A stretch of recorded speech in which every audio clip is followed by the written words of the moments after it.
Muy buenas noches, estimados teleaudiencias, televidentes. También para México estamos transmitiendo, ¿no?, para el Colegio de Economistas. Hoy día, por invitación, vamos a tocar lo que es la inflación el 2021, aquí en el Perú y en América Latina. La inflación es uno de los graves problemas en la economía. No solamente detiene el crecimiento económico, sino empobrece la población. Y América Latina, casi la mayoría de los países están atravesando por una inflación bien significativa. Por ejemplo, México, no, al 2021 tiene 7.1% de inflación. Argentina, 52.1% de inflación. Brasil, 10.6% de inflación. Perú, 6.4% de inflación. ¿Y qué decir, pues, de Venezuela, que ya rebasó un porcentaje altísimo que todos conocemos? Pero antes de proseguir, tenemos que definir qué cosa es la inflación. ¿Qué entendemos por la inflación? No, la inflación no es que la gasolina haya subido, no, significativamente, o la carne de pollo también, no. Tiene que ser un incremento constante y persistente del nivel general de precios en promedio. Entonces, así se mide la inflación. La inflación en el mundo podemos abordar tres aspectos, principalmente aquí en nuestro país. La inflación interna, o sea, producto de los problemas internos. Dos, la inflación como consecuencia de la pandemia y ahora últimamente del Omicron. La inflación también como factor, ¿no?, que causa la elevación constante de los precios por una inflación importada. También podemos mencionar por la especulación que se produce, por la falta de certidumbre de gobernabilidad en la gestión gubernamental del gobierno. Eso no implica, pues, que no haya una meta, un objetivo coherente al respecto. Entonces, los agentes económicos, que somos todos, y principalmente los empresarios, pues no tienen una meta, ¿no? ¿Cuál es la visión del Perú? ¿Cómo podemos hacer un plan? Eso es lo que se preguntan los empresarios, ¿no? Entonces, ese es otro factor. Y también la política fiscal, los gastos públicos y la teoría o la política monetaria, que también es importante. Entonces, eso todo vamos a abordar muy resumidamente para que ustedes lo entiendan. ¿Qué está sucediendo en nuestro país? En nuestro país está sucediendo lo siguiente, que el incremento constante del precio del GLP, la gasolina, ¿no?, que es uno de los energéticos que se utiliza para la producción. Entonces, eso repercute. Por ejemplo, el petróleo ha subido actualmente está en $70 el barril, cuando estuvo en 50. Entonces, eso pues produce un incremento en la utilización de la elaboración de los productos en base a los derivados, ¿no?, del petróleo. Aquí en nuestro país, la causa principal es de que nosotros compramos no a los países que productores de petróleo, no, sino a quienes compramos. Compramos a Chile, que no es productor, y nos vende a un precio mucho mayor de lo que está en el mercado. Podríamos comprar a los grandes productores de petróleo que son los países árabes, Kuwait, etcétera, ¿no? Entonces, y también tenemos gas, pues, ¿no? Producimos también nosotros el gas de camisea y todo eso, ¿no? Tenemos una gran cantidad, ¿no? Y esto repercute en el transporte. Por eso que el costo de los transportes se ha incrementado significativamente, ¿no? Y esto repercute pues en los derivados de los fosfatos, ¿no? Por ejemplo, el fosfato pues ha subido, ustedes, ¿no? Como saben, hace 2 semanas pues inclusive hubo una huelga donde paralizaron los grandes productores de fosfato, donde elevaron pues sus costos, ¿no? Sus costos, y tenían que pues también como consecuencia de eso, ¿no?, los productos agrícolas, que es el fertilizante principal, no tendrían que aumentar sus precios. Por lo tanto, no, los afectados somos nosotros los consumidores. El producto agrícola no, entonces repercutió significativamente. Es así que muchos productos alimenticios, ¿no?, subieron de precio. Por ejemplo, el pollo. El pollo, ustedes saben que ahorita está casi 9 soles el kilo, ¿no? Dependiendo de algunos mercados que están algo menos, ¿no? Pero en promedio por ahí están, ¿no? Entonces, ¿a qué se debe eso? Por el precio del maíz. El maíz es importado, ¿no? Entonces, la consecuencia es de que el precio de ese producto alimenticio de los pollos se ha elevado. ¿Y por qué el pollo debe subir de precio cuando el pollo es un producto que tiene sustitutos? Nosotros podemos sustituir el pollo con la carne de res, la carne de cerdo, ¿no?, la carne de carnero, el pescado, etc. Pero es que nuestro país es un país consumidor de la carne de pollo. El pollo es un producto elástico, quiere decir que puede ser sustituido por otros productos, pero nuestro costumbre, nuestro consumo hace que nos hemos convertido en un consumidor del pollo. Entonces, el pollo ya no se, su comportamiento en la demanda ya no es elástico, sino es inelástico,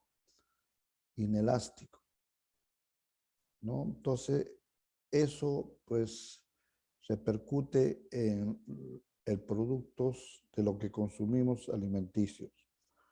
Ahora, hablando de los productos alimenticios, también los productos agrícolas, ¿no? Productos agrícolas también han subido de precio, ¿no? El limón, la cebolla y todo lo que nosotros compramos y consumimos. Más aún que somos grandes productores de productos agrícolas, ¿no? Y somos considerados, según las Naciones Unidas, como una dispensa mundial, ¿no? Que podemos abastecer al mundo de productos alimenticios, no principalmente agrícolas. Aquí voy a explicar algo posteriormente a qué se debe que nuestros productos agrícolas se incrementan de precio, ¿no? Y por qué no podemos abastecernos nosotros mismos y menos a los países del mundo. Otro aspecto relevante, pues, es que, como hemos mencionado, el gas, ¿no? El petróleo. También somos un país minero, el 70% de nuestra producción es minera, que contribuye casi un 45% del PBI. Y hay que tener en cuenta de que el cobre, la plata, el oro han subido de precios en el mercado internacional. El cobre no está en más de 5 o 6 por 6, ¿no? Dólares la libra. Igual el oro también, 1000 y tantos, 1700, ¿no? La onza, Troy, ¿no? Y así, ¿no? Como mencionamos también el barril, ¿no? De petróleo. Entonces, estos productos son necesarios, ¿no? Para la producción. También hay que mencionar que en el mundo los países que no están creciendo significativamente como consecuencia de la disminución de la producción. China no ha estado creciendo en años anteriores en 7, 8, hasta llegó un 9%. Ahorita está creciendo en un 5%. Japón igual. También Estados Unidos. Entonces, nosotros compramos insumos, materias primas no necesarias para la producción de algunos productos. Aquí cabe resaltar de que nosotros en la fase de desarrollo económico estamos en la primera fase. Es decir, la primera fase, su característica principal es la producción de materia prima, no metales, en base a polvo, tierra, piedras, ¿no? De los principales metales. Y nosotros exportamos a los productos, a los países de Japón, China, Estados Unidos, etcétera, etcétera, ¿no? Y ellos a la vez nos devuelven ya con valores agregados a un precio superior, ¿no? Significativamente. O sea, estamos en esta primera fase. Entonces, ¿por qué los productos agrícolas no? Nosotros no podemos producir en grandes cantidades para abastecer a los países no del mundo. ¿Por qué? Porque nuestra producción está en la segunda fase, no está diversificada, no está tecnificada, no hay diversificación, no producimos a gran escala, a pesar de la gran demanda que tenemos en productos agrícolas. La papa, tenemos una gran variedad, ¿no? Llegamos casi a 4000 productos de variedades de papa, mientras otros países solamente producen una sola variedad. Imagínense ustedes lo que podemos abastecer al mundo, pues, ¿no? Y otros también, otros productos agrícolas. Lo que nos falta es la tecnificación. Cuando nosotros, usted que conocen ICA, por ejemplo, ¿no? Observan la producción de vino y de pisco, todavía estamos en una producción artesanal. Es decir, estamos con pisando las uvas para la producción de los productos que hemos mencionado, ¿no? Se fermentan en tinajas y solamente producimos pequeñísimas cantidades de cajas de vino y pisco. Si ustedes han ido a otros países, llámase España, Argentina, Brasil o Europa, ¿no? Buscan ustedes, ¿no? El pisco o el vino peruano, no van a encontrar, pues, no van a encontrar. A cambio le va, ¿no? Eh, las tiendas, los supermercados le van a enseñar productos chilenos, que son el vino y el pisco, o el aguardiente, ¿no? Y cuando usted insiste, quiero un pisco, un vino peruano, no hay, pues, no nos llega, no tenemos. Y esa es nuestra realidad. Entonces no hay tecnificación.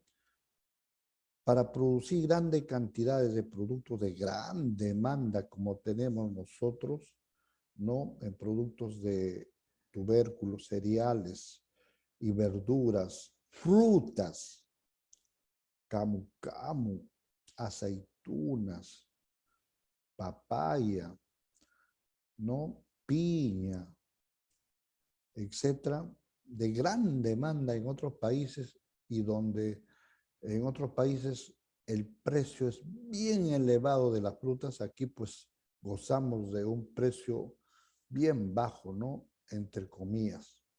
Entonces no podemos abastecer así, ¿no? Esto no está tecnificado. Y además es importante el agua para la irrigación, como el arroz y todos algunos productos, ¿no? En otros países, pues el agua es escasea. Se ha convertido el agua en un recurso escaso.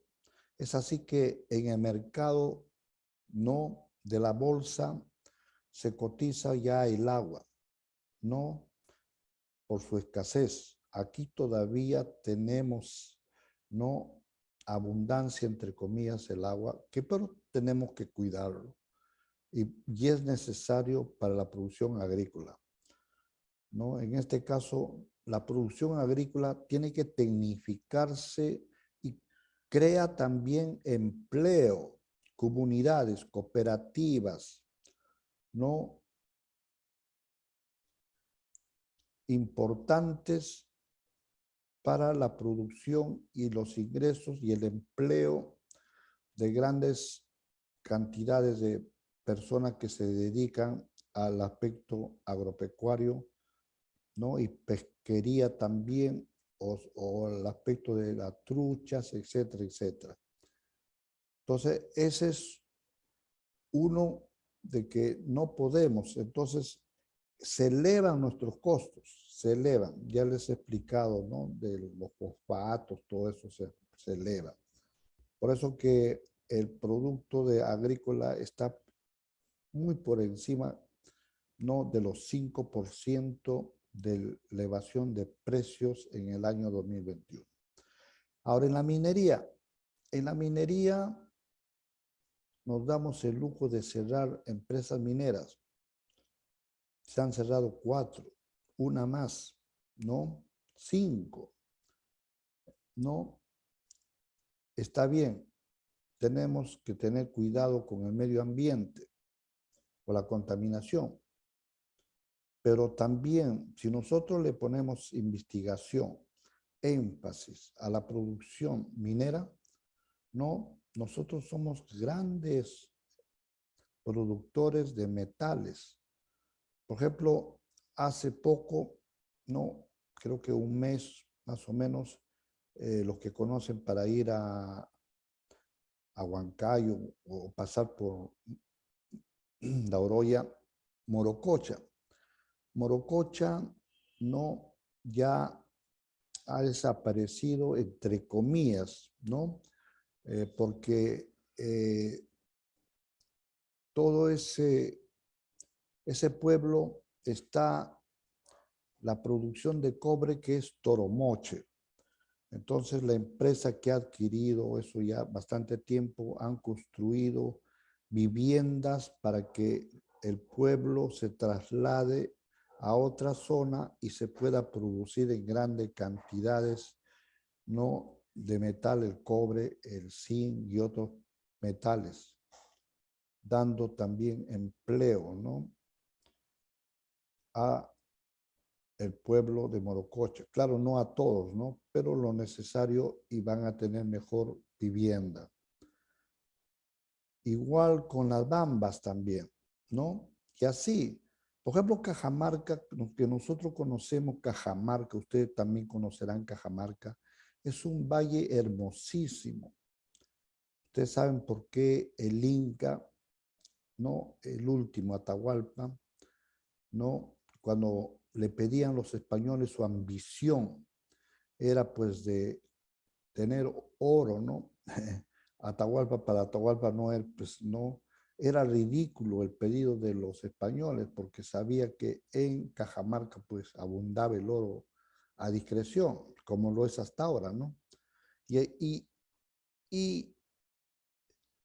Cajamarca es un pueblo, una región empobrecida, totalmente empobrecida, ¿no?, de pobreza extrema, donde los niños inclusive sufren anemia, ¿no?, donde se puede explotar, ¿no?, el oro, los productos metálicos, polimetales, etcétera, ¿no?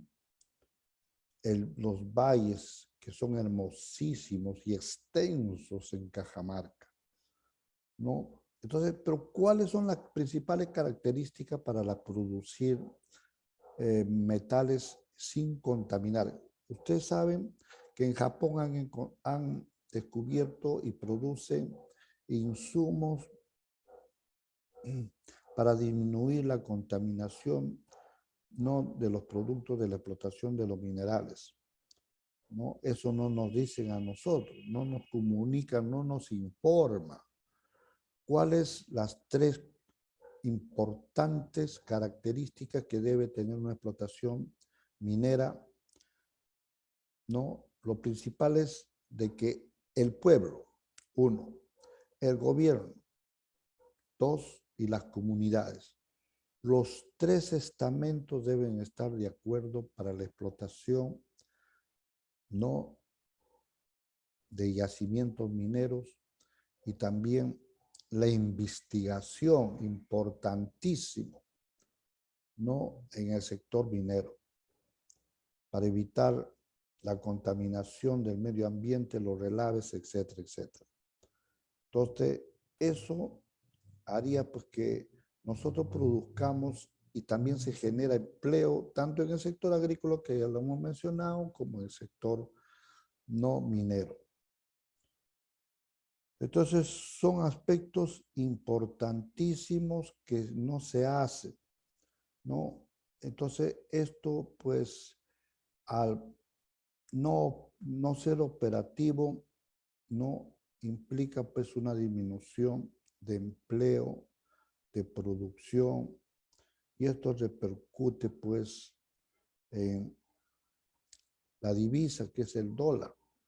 Nosotros tenemos que comprar a los países no importantes de materia prima que son necesarias para la producción y que ya les he mencionado que no están creciendo como debería ser. Entonces hay una escasez de la materia prima, por lo tanto se elevan los precios de las materias primas de esos países.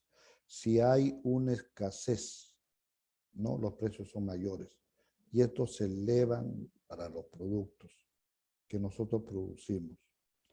Dos aspectos que ustedes deben tener en cuenta. Cuando hay escasez, no, los precios se elevan. Cuando hay abundancia, los precios no disminuyen, como ha sucedido con lo que vamos a ahora comentar sobre el dólar. El dólar hace unos cuantos meses estaba en 3.60. Y actualmente, pues actualmente hace pocos días ha estado en 4 soles, ¿no? 4.10, ¿no? Pero la escasez o la abundancia de este problema que estamos atravesando como consecuencia de la pandemia del Omicron, donde las personas no tienen ingresos, no tienen empleo, no, y han reunido para salvar su patrimonio y refugiarse, no, en una moneda que ha sido el dólar, ahora se han visto comprometidos a vender sus dólares. Entonces, en el mercado hay una abundancia ya de dólares. O sea, la oferta de dólares se ha incrementado en estos últimos días. Entonces, si se incrementa la oferta de dólares, en el mercado hay dólares, quiere decir que, ya hemos mencionado, si hay abundancia, el dólar baja. El dólar ahorita está de 4 soles 5, ¿no? Ahora está 4 dólares punto 05, está a 3.9, ¿no? Ha disminuido. ¿Por qué? Porque los empresarios, ¿no? Y muchas personas están vendiendo pues sus dólares, están, ¿no? Y algunos empresarios también ante la falta, ¿no? De regla de juegos, la falta de objetivos, de una visión, de un panorama, ¿no? Que te diga a dónde vamos, cuáles nuestras perspectivas a mediano plazo, ¿no? Ante una persona que habla, menciona, ¿no? Y al 2 días va cambiando su versión un ministro. Entonces, no hay coherencia pues en la gestión. Entonces, eso implica pues que los precios por expectativas, por falta de, ¿no? de firmeza, homogeneidad, ¿no? se ve atravesando en un incremento de los precios. Entonces, eso es lo que nos está sucediendo. Otro aspecto importante es lo que hemos mencionado, por ejemplo, en nuestro país ya hemos dicho que la inflación en el 2021 es 6.4%. El Banco Central, ¿no? Y la meta ha sido de 2% más o menos 1, o sea, hasta 3% era la meta de la inflación, ¿no? Pero ahora hemos llegado a un 6.4%, ¿no? Entonces se está desbordando el incremento de precios. Y esto pues implica varios problemas de que va generando pobreza cada vez, ¿no? en el pueblo. La mayoría son 6 millones que desempleados o de pobres y 9 millones que no, que están sin empleo. Somos 15 millones que prácticamente viven el día a día con 10 soles. Entonces es un grave problema el empobrecimiento y cada vez va disminuyendo el poder adquisitivo de las personas. Los ingresos reales no se ven afectados, nuestros ingresos. Más aún si tocamos nosotros el aspecto de la salud como consecuencia de la pandemia, no del COVID, ahora es el Omicron, ¿no? Donde hay un contagio masivo, ¿no? Casi todas las regiones, ¿no? El que menos está con una gripe, ¿no? Que posteriormente se hace la prueba y sale positivo, ¿no? Y es una versión del Omicron. Entonces se tiene que comprar remedios para la gripe o algunos remedios no necesarios para evitar pues el dolor de la garganta, ¿no?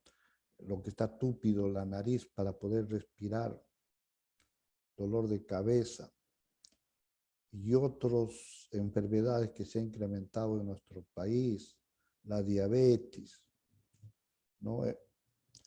La presión alta, hipertensos, el problema grave que más de 80% de las personas estamos atravesando por problemas de salud mental, por falta de, no por falta, sino que tenemos un temor a lo que nos está sucediendo. Nunca hemos estado confinados, amigos. Ahora no, por este Omicron, seguimos en el confinamiento, aislamiento, según prescripción médica, ¿no? Entonces esto repercute en nuestro presupuesto, en nuestro gasto, porque estamos gastando casi un 30 o 40% de nuestro presupuesto en salud. Más aún si se ha creado un oligopolio en las farmacias. Hay dos empresas, ¿no?, que son oligopólicas, que usted lo sabe, para no mencionarlo, ¿no? Y que han subido sus precios de los medicamentos. Y que no nos venden, no, medicamentos genéricos, que son 32 productos que hay. Nos venden pues los de marca, que son 42. ¿Y por qué no venden de marca? Porque ellos lo tienen pues, como dicen, ¿no?, la sartén por el mango. No podemos, si no, no nos venden, ¿no? Y estamos agobiados para recuperarnos nuestra salud. ¿Y por qué no nos venden? ¿Por qué no venden de marca? Porque pues ellos, ¿no? Aparte, y aquí debe haber un control. No es que no hay el genérico, lo que pasa es que pues aquí ganan comisiones, ¿no? Los márgenes de ganancia son mayores en la farmacia. Entonces, el sector salud se ha convertido en un sector bien rentable, donde el afectado somos todos nosotros, ¿no? Compramos medicamentos, ¿no?, a precios elevados. Entonces, este es un problema, ¿no? Un problema que ya el Ministerio de Salud tiene que resolver y también nos tienen que decir, pues, qué es el Omicron, ¿no? Para eso tenemos un instituto, ¿no? Instituto Nacional de la Salud, qué es lo que investigan, qué es el COVID, cuáles son los remedios, cuánto es el aislamiento, cuántos días es, según tengo entendido, son 14 días que debemos estar aislados, que no debemos ir al trabajo. Entonces, si no vamos al trabajo 14 días por recomendaciones, ¿no?, del sector de salud, ¿no? Entonces, no tenemos ingresos, pues. Si no tenemos ingresos, estamos en un problema. Entonces, ese es el sector salud, que implica pues un desborde también de incremento de precios, por lo que ya hemos mencionado. El otro aspecto es la educación. La educación, si nosotros analizamos la educación, pues la educación privada es una ganancia significativa. No pagan impuestos, pues. Hay, ¿no?, universidades significativas en cuanto a cantidades y están bien consideradas en un aspecto de pago de impuestos. Todos pagamos impuestos y me acabo de enterar inclusive de que el ministro de Economía, Pedro Franklin, está también con el Omicron. También está contaminado, ¿no? Entonces, ese es un grave problema que todos estamos atravesando, ¿no? Entonces, la educación no es como debería ser. Somos últimos en el mundo, amigos, últimos en el mundo. Nos cobran unas pensiones altísimas las universidades privadas, ¿no? Las universidades públicas son muy pocas, que podría generarse en sectores, en las regiones, ¿no? Debe haber sucursales. Es una sugerencia, ¿no? San Marcos, La UNI, Villarreal, etcétera, etcétera, ¿no? ¿No? Y disminuir, ¿no? La pensión. Las empresas de educación privada cobran pues lo que nosotros ya sabemos. Entonces, y además la enseñanza es pésima, la metodología, docentes, ¿no? De baja calidad. Yo soy docente, más de 36 años en la docencia, ¿no? En institutos y en universidades, ¿no? Ahora ha decaído pues la metodología, la falta de saber mayor idioma, de leer libros, ¿no? Y de otros, ¿no? De tener ya en las universidades lo que es los PPTs, PowerPoint, todo eso preparado, temas, los sílabos, todo eso con un mejor aspecto y de capacidad y de conocimiento lo que impera en el mundo. Entonces, también por esa parte vemos que tenemos problemas. He dejado al último uno de los principales aspectos que es significativo en el problema de la inflación. Es el gasto público. El gobierno vive de los impuestos. El 80% no de las personas no tienen trabajo. No es que no tengan trabajo, sino no son reconocidos jurídicamente, ¿no? Jurídicamente. Por lo tanto, no pagan impuestos, ¿no? Es un grave problema, ¿no? Entonces, ¿qué hacer ante eso? ¿No? Las micros, pequeñas y medianas empresas, ¿no? Entonces, es un problema latente. Lo que hay que incrementar es una reforma tributaria. Pero ¿cómo vamos a incrementar una reforma tributaria si la mayoría de las personas no son formales, son informales, no pagan impuestos? Aquí hay que hacer una reestructuración, ¿no? En cuanto al pago de impuestos. Yo le voy a dar una idea. En China, ¿cómo han solucionado el problema de una reforma tributaria? Si las minipymes, o sea, la micro, pequeña y mediana empresa, todos se formalizan, la mayor parte se formalizan, van a pagar impuestos. Esto no significa pues que todo el mundo se va a elevar los precios, no. Entonces va a incrementarse la masa tributaria. Si se incrementa la masa tributaria, no que en años anteriores ha sido 44.000 millones de soles, la recaudación, hay evasión tributaria, menos falta de pago del aspecto de tributo, no se recauda bien. Si todos no pagáramos impuestos, esto no significa que las tasas de impuestos se van a elevar. Al contrario, van a disminuir, porque si todos pagan impuestos, entonces no es como ahora que el ministro de Economía dijo, vamos a pagar mayores impuestos como la de primer impuesto, que es de alquileres, de 5% que se paga, los que alquilan una vivienda van a pagar 10. ¿Cómo va a ser eso? Pues, ¿no? ¿Cómo va a ser eso? También el impuesto a las ganancias también. Estamos castigando a empresas, ¿no?, que generan utilidades. Las empresas mineras, no, hablando con los empresarios, no es cierto que no paguen impuestos. Falso. Lo que me están escuchando los mineros, 48% de pago de promedio de impuestos. Y muchos empresarios mineros que están en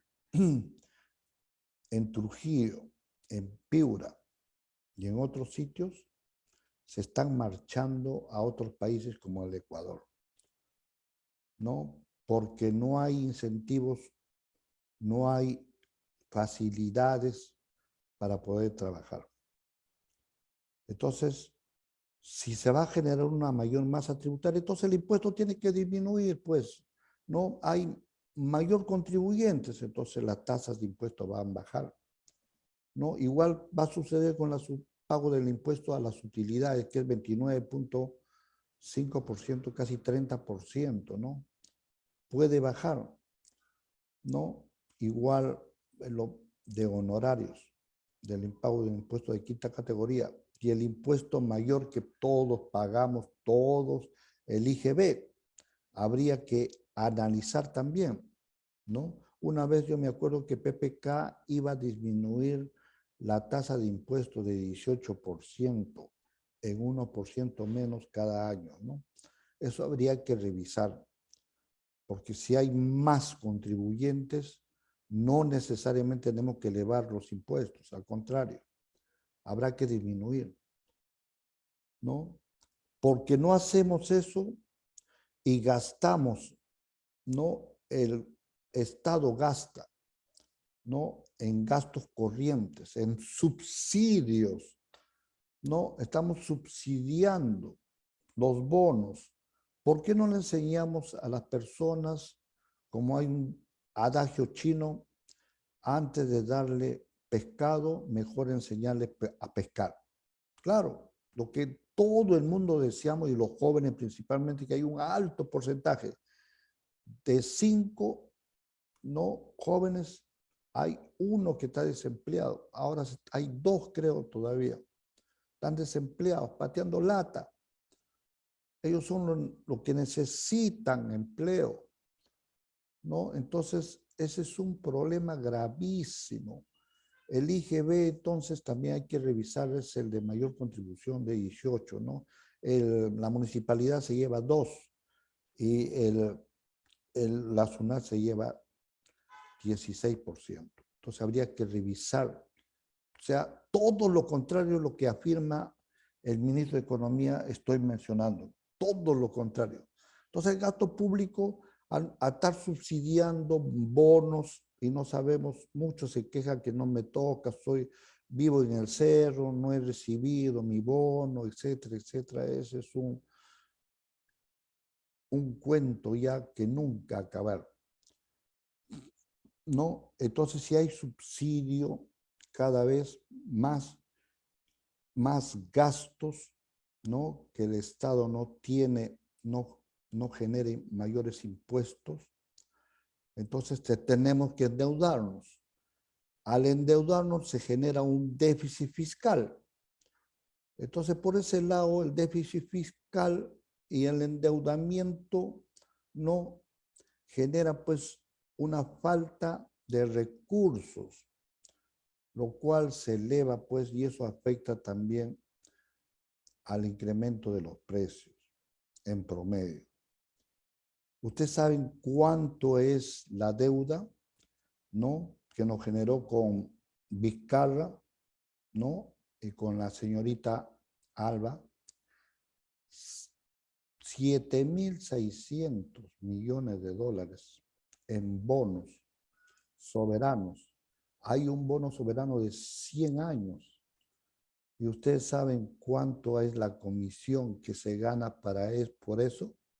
El outsourcing, después el fideicomiso. ¿Qué es fideicomiso? Fideicomiso es una empresa que compra los bonos, ¿no? Y el outsourcing es una empresa que hace publicidad en el mercado de capitales. Y ahí hay que pagarle, pues, comisiones. Y ahí pues ya ustedes saben quiénes han estado y que hasta ahora no se habla ni se investiga, ¿no? Por eso, ¿no? Entonces, un 0,5% de los 7.600 millones, ¿cuánta plata es, no? Ahí hay síntomas de corrupción que debería ver la Contraloría, ¿no? El control interno en la Contraloría, ¿no? Ya de una vez revisar eso, ¿no? Entonces, eso es un problema grave por el lado del gasto público. Vayamos al otro lado, por el aspecto monetario, del sector monetario. Ya hemos dicho que la meta de la inflación era 3%, máximo. Ahorita estamos en 6,4%, ¿no? En 6,4%. Entonces, ahorita pues no hay dinero, ya estoy diciendo que ha bajado el dólar, ¿no? Ha bajado el dólar, ¿no? El dólar estaba repercutiendo, ¿no? Hemos estado dolarizándonos también, ¿no? Felizmente, pues no es que felizmente, sino la falta de liquidez, la falta de ingresos ha hecho de que muchos empresarios y agentes vendan sus dólares, ¿no? Y esté disminuyendo a 3,9. Entonces, aquí también tiene que haber una política monetaria adecuada, ¿no? Que la masa monetaria, pues, esto todavía 3,9 es elevado. Es elevado para que no repercute en los productos, no repercute, pues, no, y sea parte de el incremento de precios de muchos productos que ya lo hemos analizado, de la inflación. Entonces, son esos aspectos. Y un aspecto principal que también hay que controlar, pues son el aspecto de la especulación.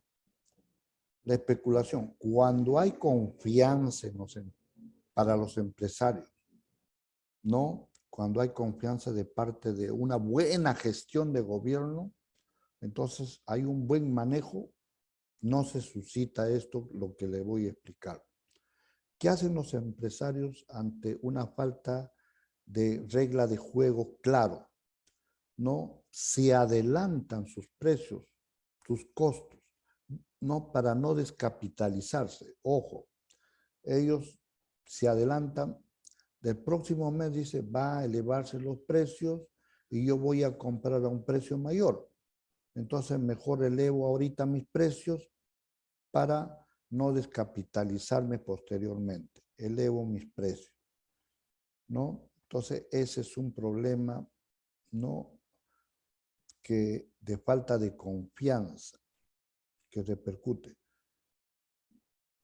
Y cuando hay coherencia integral en el manejo de los ministros, todos participan y hay una claridad en el plan de gobierno, no solamente a corto, ¿no? A corto plazo, lo de los 100 días que ya pasamos, ¿no? Sino, ¿no? A un mediano plazo, ¿no? Entonces la economía también se enfría en buen sentido de la palabra de los incrementos de los precios. Entonces, cada uno trata de defenderse. Hay muchos que nos hemos empobrecido, significativamente nos hemos empobrecido, ¿no? Y cada vez más. Pero también hay un pequeño sector que se ha enriquecido con lo que estoy mencionando. Se ha enriquecido, ¿no? ¿Y por qué? Porque buscan rentabilidad, ¿no? Con el dinero que tienen, saben hacerlo. Diversifican su portafolio financiero, ¿no? Han comprado dólares en un momento, han ganado, ¿no? Cuando subió. Ahora lo que están haciendo es ya deshaciéndose. Y el otro aspecto es la tasa de interés. Les voy a contar aquí. La tasa de interés llegó un momento a ser histórico, la tasa interbancaria, no del BCR que no estableció en 0,5% anual, interbancaria, bajísimo, histórico. Todo el mundo se prestaba dinero, pues no, los grandes empresarios a un 2%, 3, 4%, bajísimo, pues no, bajísimo. Grandes sectores como el sector turismo también, ¿no? Llegaron, ¿no?, a reactivarse y otros, ¿no? ¿No? Y ahora, eh, como todos tienen necesidad de incrementar la demanda por la falta de ingresos, ¿no?, se prestan de los bancos. Entonces, como se prestan de los bancos, se crea un endeudamiento de parte de los sujetos, agentes económicos, y no van a poder pagar. Es un círculo vicioso. Hasta van a ingresar ¿no?, a Infocor. Entonces, ¿qué ha establecido el BCR? El BCR ha elevado la tasa de interés de 0,5% a 2,5%, ¿no? Es una buena medida. Yo inclusive podría haber subido más, ¿no?, a 3. ¿Para qué? Para que en el mercado de capitales, ¿no?, ya no la tasa de interés interbancaria, sino la tasa de préstamo en el mercado de capital sea de 40, 30%, no sea mucho mayor costoso el crédito fiscal, y ya no querramos prestarnos, ¿no? Porque no vamos a poder pagar, pues, ¿no?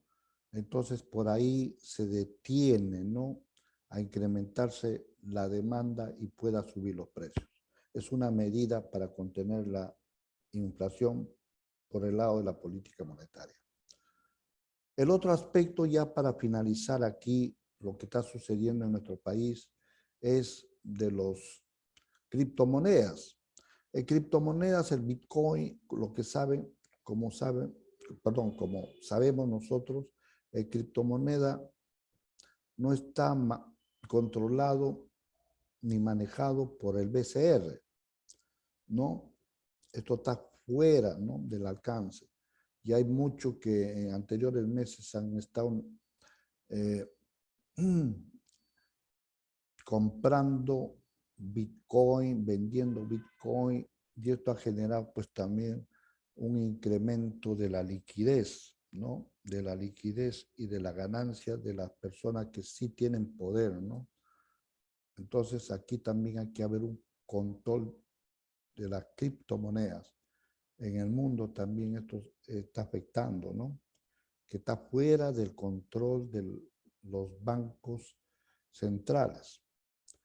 ¿Qué es lo que también, no, en el Perú, igual en otros países, otros países no son ajenos? México ha llegado a una inflación histórica de 7,1% en el 2021. ¿No? Ahorita México ha creado un programa de estabilización para detener la inflación, porque cuando la inflación se desborda, ¿no? Esto va incrementándose mucho más. Entonces México ha visto la política no local, la política importada, ¿no?, en el aspecto del incremento de precios, ¿no? Pues también producto de la pandemia que ya hemos hablado, ¿no?, que afecta, ¿no?, y en el aspecto social, ¿no?, de las brechas, del subsidio. Aquí también hay que mencionar que si el gobierno, por subsidiar y satisfacer a todos, da bonos, entonces también se produce un subsidio, un gasto público que no se está generando recursos a inversión, sino en gastos corrientes, ¿no? Ya lo mencioné en primera instancia. Entonces, inclusive llegan a establecer precios de controlados. Y cuando hay precios de control, todo el mundo demanda a los precios de bajos precios. Y cuando hay productos de bajos precios, ¿no?, entonces hay una mayor demanda. Pero aquí los ofertantes, los productores, a ese precio no están dispuestos a vender sus productos, porque ellos dicen o aducen que van a perder, ¿no? Entonces, a ese precio ellos ofrecen una menor cantidad, entonces lo que se produce es el mercado negro, que es un precio mucho mayor al precio de equilibrio de la oferta y demanda, donde se corta. Va creciendo el precio hasta un precio mayor, a un precio mayor. Eso sucedió en Bolivia con este modelo, no modelo de económico popular, que es una copia fiel de Bolivia, ¿no? Que para nosotros los economistas de ingeniería económica era un desastre total. Discúlpame, Pedro Franklin, no. Esto es una crítica constructiva para que mejores ese modelo, ¿no? Ese modelo. Entonces eso puede generar un mercado negro y eleva los precios. Entonces ese es otro problema.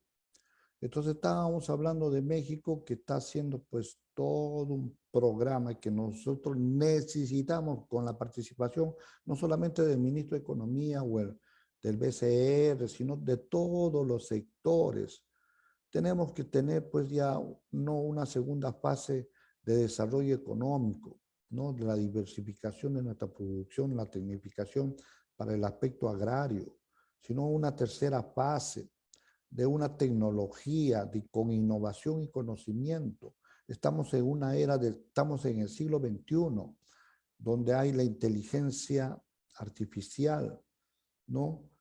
Hay parquímetros en China, ¿no? Con la utilización de energía eléctrica en base al litio, cobre y níquel, que nosotros tenemos en Puno yacimientos que somos vamos a ser uno de los primeros productores de litio, ¿no? Para tener esta energía no eléctrica, que no es contaminante en dos aspectos, uno de contaminación ambiental y el otro de sonoro.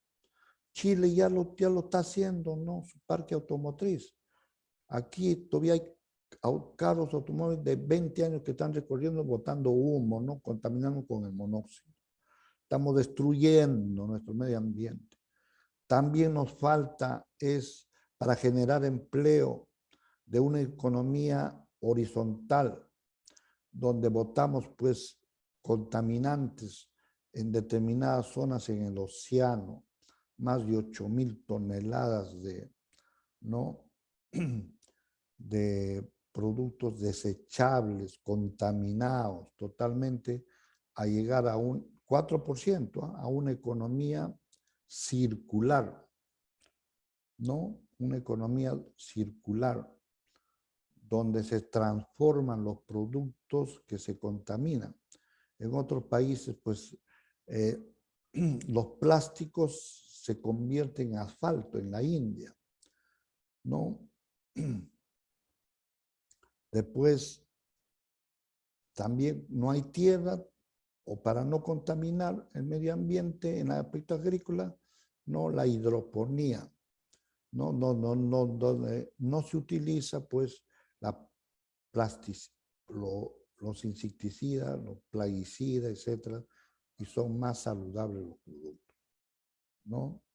Entonces, es decir, pues hay, ¿no? Lo que nosotros pues deberíamos hacer como un país libre de contaminación es, si no me equivoco, es Suiza, ¿no? Aquí no encontramos tachos, no encontramos contenedores para reciclar, ¿no? Productos inorgánicos, baterías, plásticos, todo eso, ¿no?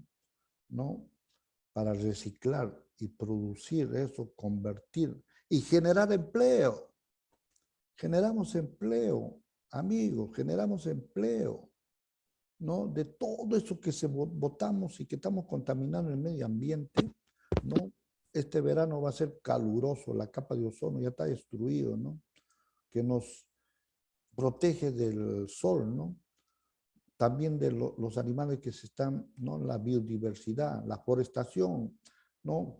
Los árboles, no hay un cuidado, ¿no? El calentamiento global, ¿no? El cambio climático que perjudica la producción agrícola, ¿no? Etcétera.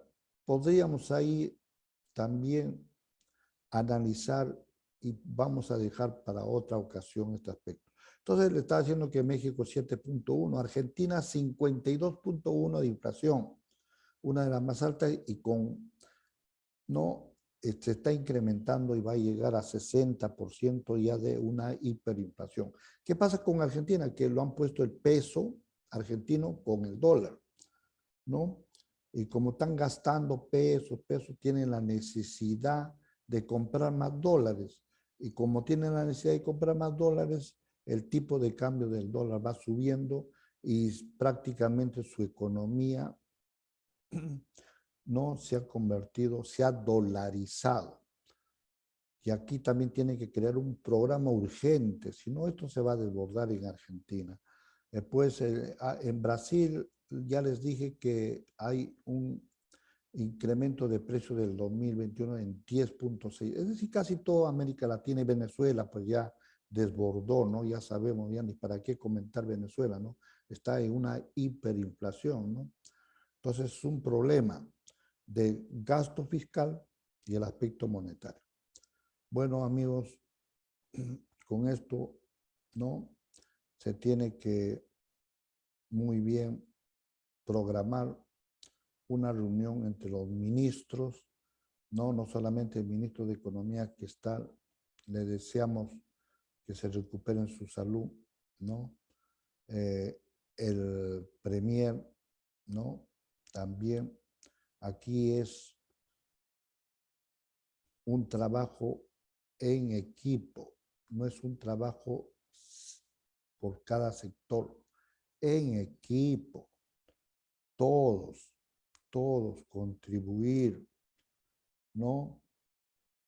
Que el premier diga qué problema tenemos, así como resolver un caso, ¿no? Tú vas a generar esto, el aspecto agrícola, en el aspecto de medio ambiente, en energía y minas, ¿no?